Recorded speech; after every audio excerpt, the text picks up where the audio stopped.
Good morning from Ghatshila. Ghatshila সিরিজের এই খণ্ডে আমরা ঘুরে দেখব চিত্রকূট পাহাড় এবং তার সঙ্গে Subarnarekha sunset view point. Chitrakoot পাহাড় মূলত শিব মন্দির এবং তার সঙ্গে পাহাড়ের দেওয়ালে বিভিন্ন দেবদেবীর চিত্র অঙ্কিত রয়েছে এবং এই কারণেই এই পাহাড় পর্যটকদের জন্য বিশেষ আকর্ষণ।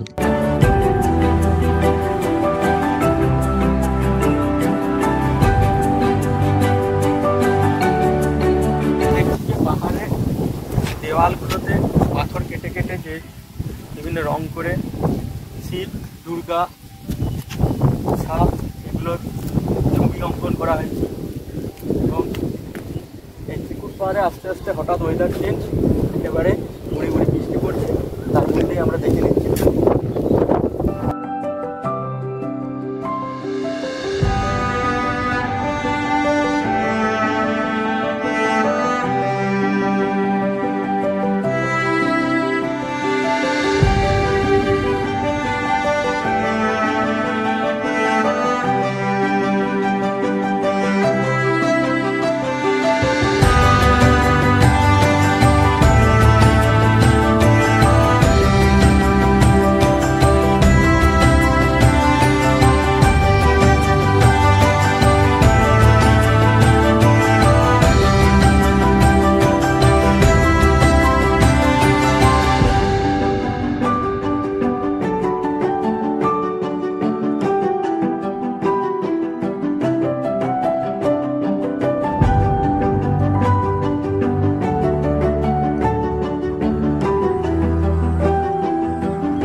এই ভিডিওটি দেখতে দেখতে তোমাদেরকে জানিয়ে রাখি, যারা এই ঘাটশিলা ভ্রমণে আসছো মূলত একদিনের জন্য, তাদের প্রতিটি স্পট ঘুরে দেখার জন্য ঘাটশিলা স্টেশনের ঠিক পাশেই রয়েছে অটো স্ট্যান্ড।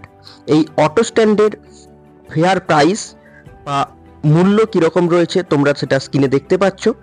এছাড়াও মূলত যারা একদিনে এই ঘাটশিলার প্রায় 15টি স্পট ঘুরে দেখতে চাও, তাদের জন্য আমি প্রেফার করব যে 4 চাকা গাড়ি সবথেকে ভালো হবে। সেজন্য আমি এই 4 চাকা গাড়ির যে ড্রাইভার যে আমাদেরকে ঘুরিয়ে দেখিয়েছিল পুরো ঘাটশিলা, তার বক্তব্য তোমাদের সামনে তুলে ধরছি। তার মুখ থেকেই তোমরা শুনে নাও যে ঘাটশিলা ভ্রমণে সবথেকে সহজতম উপায় কী হবে। ভিডিও শেষ পর্বে এসে আজকে এই ঘাটশিলা ট্যুরে আমাদের সঙ্গে যে দাদা আমাদের পুরো গাইড এবং গাড়ি দিয়ে সাহায্য করেছিল, সেই জিসানদার সঙ্গে এখন আমি পরিচয় করিয়ে দেবো তোমাদের। জিসানদা, তো এই যে ঘাটশিলায় যদি কেউ আসতে চায় তাহলে তুমি তো গাড়ি প্রোভাইড করছোই, তো কিরকম কি কটা সাইট সিন দেখাবে এবং কিরকম কি চার্জেস রয়েছে? এমনি তো চার্জেস সিজনের উপরে ডিপেন্ড করে, আর যখন পিক টাইম থাকে তখন আলাদা রেট থাকে, আর এখন তো আলাদা রেট, আর আমার রেট অনেকই কম। আচ্ছা, এমনি তার আর এখানে আসতে গেলে আপনার 14টা স্পট আছে, ঠিক আছে, একদিনও ঘোরা যায় আর দুদিনও ঘোরা যায়। এই যে স্ট্যান্ড গুলো যেগুলো রয়েছে ওরা তো বলছে যে কি দুদিনে ঘোরাবে, একদিনে 7টা আর একদিনে 7টা।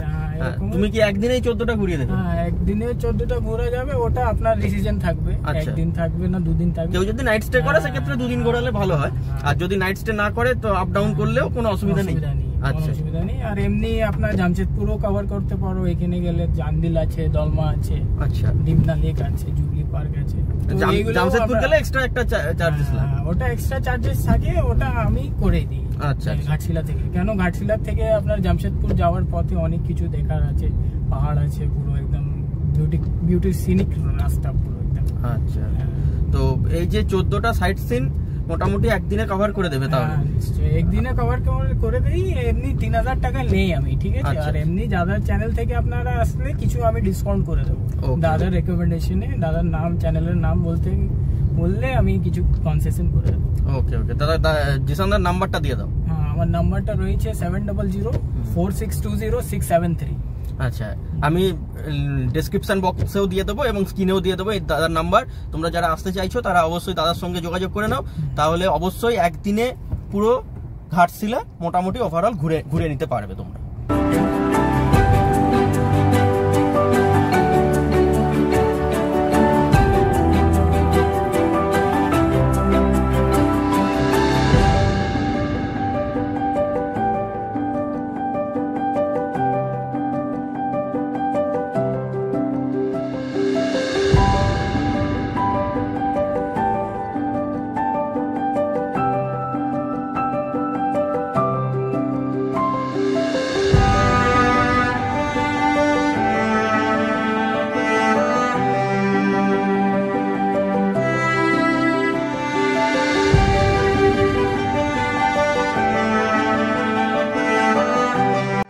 এবার আমরা পৌঁছে গেছি সুবর্ণরেখা নদীর ওপরে সানসেট ভিউ পয়েন্টে।